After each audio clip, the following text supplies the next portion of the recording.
बजे तक जो सो रहे थे अब 4 बजे सवेरे उठ जा रहे हैं। जीवन बदल गया। 4 बजे उठकर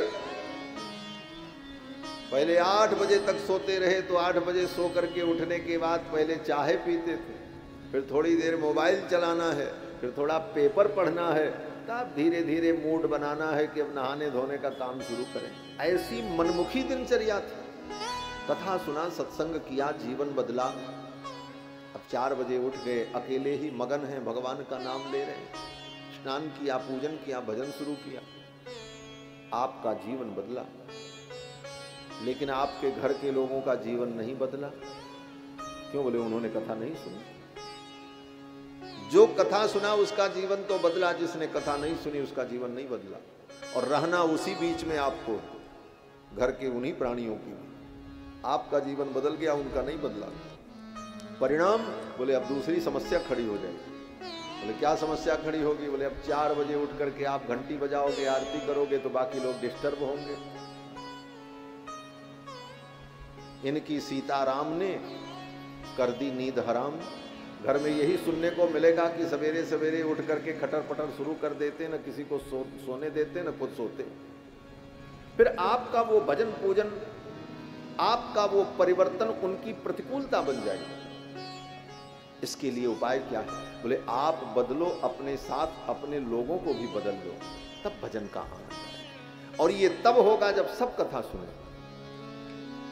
आप कथा सुनोगे, कथा में सुनने को मिलेगा कि प्याज लहसुन मत खाओ, अशुद्ध चीज मत खाओ, होटल की चीज मत खाओ। अब आपने तो विचार बदल लिया, भाई अब गंदी चीज हम नहीं खाएंगे, शुद्धता से रहेंगे, हमारे में परिवर्तन आ गया। लेकिन परिवार में परिवर्तन नहीं आया तो कहेंगे अब आपके एक के लिए अलग से थोड़ी कुछ होगा, जो है वही करो। फिर वो धर्म संकट उपस्थित, दूरी बना लो। तो बंधुओं, ये ऋषि मुनि महात्मा, हम इतने पढ़े लिखे हैं, हमने इतने विषय में इतनी डिग्रियां ली हैं, हम कथा सुनने में क्या सुनाएंगे? वो जो लिखा है वो तो पोथी में है, हम भी पढ़ लेंगे। हम इतने बड़े पद पर वहां जाकर के जमीन में बैठेंगे, कथा सुने? ये गुरुता का अभिमान व्यक्ति को कथा में नहीं जाने देता। सूत जी कहते हैं गुरुत्वात् तत्तनायातान। अपनी गुरुता के अभिमान में कुछ लोग कथा सुनने नहीं आए।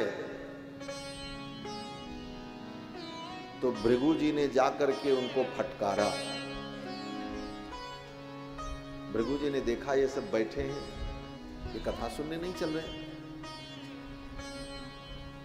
तो भृगु जी ने कहा देखो, तुम्हारा अभिमान इतना न मुटाई जाए कि तू चल न पाओ। अपने इस अभिमान को छोड़ो और चल करके भगवान की कथा सुनो। भृगु जी ने जब डांटा तो उनका अभिमान उतर गया और वो सब कथा सुनने के लिए आए। भृगु संबोध्य चानयत। भृगु जी ने उनको संबोधित किया और वे लोग कथा सुनने आए। और जब कथा प्रारंभ हुई, कथा में परम आनंद हुआ। जय शब्दो नमः शब्दः तथैव च। कथा के मध्य में जब भगवान के नाम का जय घोष हो तो लोग झूम करके जयकार बोलते थे। जय शब्दः श्री सीतारामचंद्र भगवान की जय। इतने धीरे से नहीं, श्लोक का भाव देखो। कहते हैं जय शब्दो। कथा में जहां भी बात आ जाए भगवान की जय हो तो सभी भक्त उत्साहित होकर के बोलते जय हो। जय शब्दः नमः शब्दः। जब कहीं भगवान को प्रणाम करने की कोई बात आ जाए, श्री कृष्णाय वयं नुमः सच्चिदानंद रूपाय विश्वोत्पत्त्यादि हेतवे तापत्रय विनाशाय श्री कृष्णाय वयं नुमः। तो जब व्यास जी नमः कहते, प्रणाम करते, तो सारे श्रोता वहीं से बैठे बैठे मस्तक झुका करके प्रणाम करते, कृष्णाय नमः। ये भाव। जय शब्दो नमः शब्दः शंख शब्दस्तथैव च। और कथा में जब कीर्तन हो, आरती हो, तो श्रोता लोग शंख ध्वनि करते, शंख का धमन करते और कहते चूर्ण लाजा प्रसूनानाम,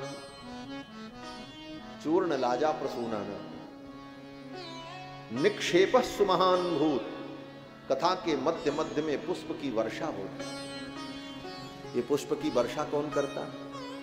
बोले श्रोता लोग जब कथा सुनने आते तो खाली हाथ नहीं, 2-4 पुष्प लेकर के आते और अपने पास रख करके कथा सुनते बैठे रहते। बोले उस पुष्प का उपयोग क्या?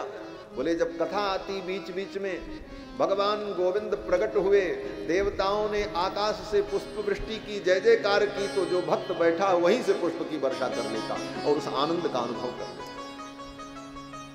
पुष्प वृष्टि महान भूत। कथाओं में प्रसंग आता है कि देवताओं ने पुष्प की वर्षा की।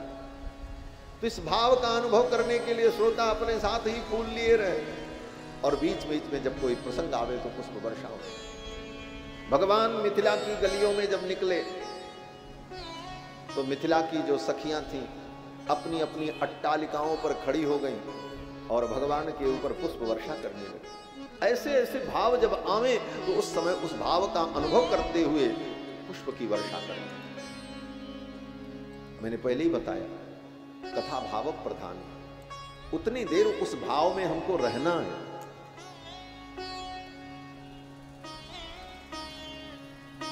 पुष्प की वर्षा लोग कर रहे हैं। निक्षेप सुमहान भूत। और जब श्रोता लोग इतने भाव विभोर हो करके जय शब्द, नमः शब्द, शंख ध्वनि, पुष्प वर्षा, इन सारी भावनाओं से युक्त होकर कथा में डूबने लगे तो देवता लोग भी विमान में बैठ करके आ गए। विमानानि समारुह्य कियन्तो देवनायकाः कल्प वृक्षपनु प्रसूनैस्तान् सर्वांस्तत्र समाकिरत्। इस भाव में डूबकर जब श्रोता कथा सुनने लगे तो देवता लोग विमान में बैठ करके आए। कहां? बोले गंगा के तट पर यह कथा हो रही है और देवता लोग ऊपर से पुष्प की वर्षा करने लगे। और देवता लोग कौन से पुष्प की वर्षा कर रहे हैं?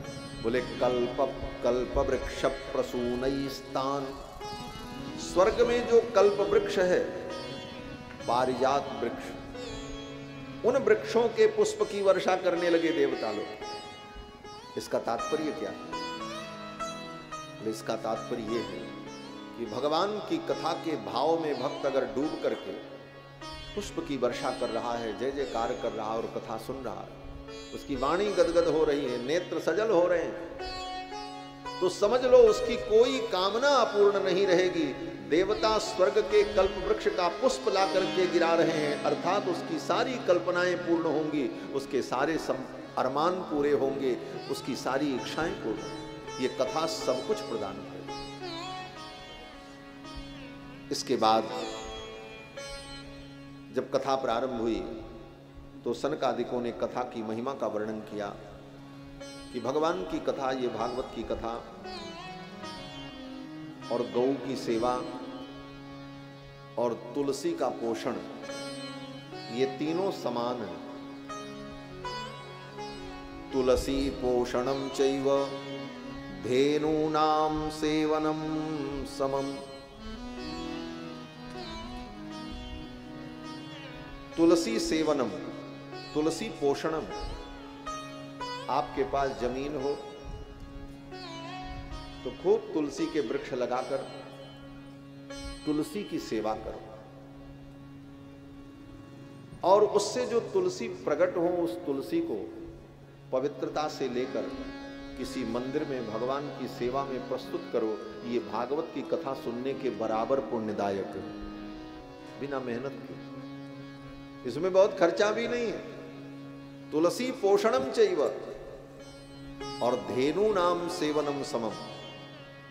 गाय की सेवा, गौ की सेवा आप अगर प्रेम से कर रहे हो, श्रद्धा से, स्वार्थ रहित होकर, तो गौ की सेवा भागवत कथा सुनने के बराबर है।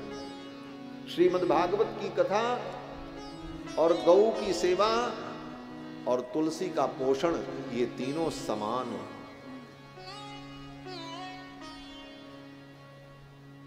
प्रीत्या तस्यैव वैकुंठम गोविंदोपि प्रयच्छति। अगर आप श्रद्धा से भागवत कथा सुनते हैं तो भागवत की कथा से भगवान प्रसन्न होंगे, और भगवान की प्रसन्नता से आपको क्या मिलेगा? बोले वैकुंठ, मुक्ति। और अगर आप श्रद्धा से गौ माता की सेवा करते हैं तो गौ माता की सेवा से भी कौन प्रसन्न होगा? बोले गोविंद। और गोविंद क्या देंगे? बोले वैकुंठ। आप तुलसी की सेवा करते हैं तो तुलसी महारानी की सेवा से गोविंद प्रसन्न होंगे, और गोविंद प्रसन्न होकर के क्या देंगे? बोले वैकुंठ। प्रीत्या तस्यैव वैकुंठम गोविंदोपि प्रयच्छति। आगे श्री सूत जी कहते हैं भागवत की कथा सुनने के लिए दिन का कोई नियम नहीं होता। प्रश्न हुआ भागवत की इतनी बड़ी महिमा है तो भागवत हम कब सुने? कोई मुहूर्त हो, कोई अच्छा दिन हो? तो सूत जी कहते हैं भागवत की कथा सुनने के लिए कोई मुहूर्त नहीं। जब आपकी अनुकूलता हो जाए उसी दिन मुहूर्त। दिनानाम नियमो नास्ति सर्वदा श्रवणम मतम। दिन का कोई नियम नहीं है, किस दिन से किस तिथि से हम कथा सुने। किसी भी दिन किसी भी तिथि में कथा प्रारंभ कर दो। क्यों नियम नहीं है? बोले भगवान की कथा के लिए दिन का नियम इसलिए नहीं है कि भगवान की कथा जितने जल्दी सुन लो उतना ही अच्छा है, इसमें देर करना ठीक नहीं। और अगर मुहूर्त के चक्कर में पड़े, दिन के चक्कर में पड़े, तो पता नहीं मुहूर्त कब आएगा। 4 महीने बाद आएगा, 5 महीने बाद आएगा, और पता लगा मुहूर्त आवे उसके पहले कहीं आपका मुहूर्त आ गया, तब तो चले ही गए संसार से। बोले तब तो धरी रह गई योजना। इसलिए जीवन को अनित्य समझते हुए अच्छे काम, भगवान की ये पावन कथा कभी भी सुन लो। मुहूर्त देखने की कोई आवश्यकता नहीं। और गोस्वामी जी महाराज तो कहते हैं